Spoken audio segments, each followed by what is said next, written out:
si na kara na karam makunin ka swal na kapuan miswal di kasi na nakatay ng trano nga oy baka halong-halong ay miswal na kadodo nang madukan sidi kaswal yaw tanama sang panalidot na kapatyan na si karam tiyaw limtong tham na kan châu hi sung loye Giêsu Christ amin nong thar sarkan si chang ôi bấm hai ya kaswal puang yu lâu in lo kamai le chan yer manding karut ngam lâu miswal bi kasina nakatay tarchan ma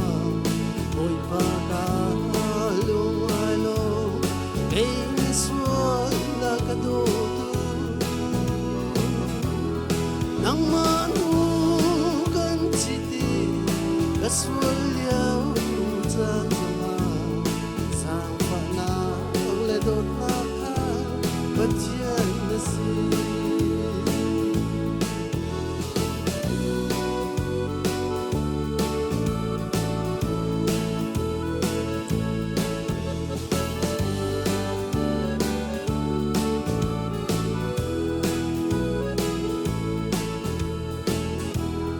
kaswal na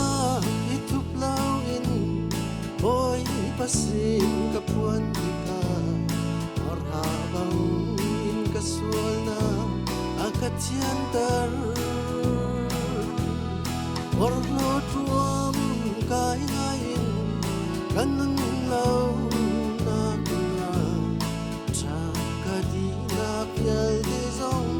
adi darchang miswal bi kasina nakatay darchan nga oy baka halong-halong kay miswal nakadodo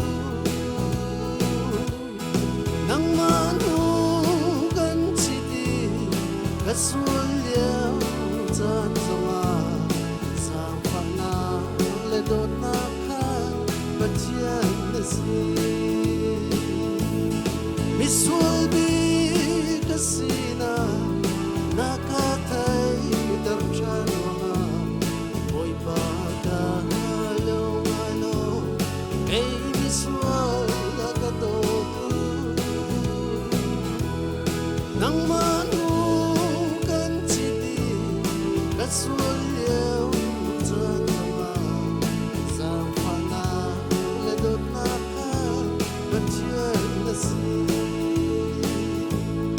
sang panalidot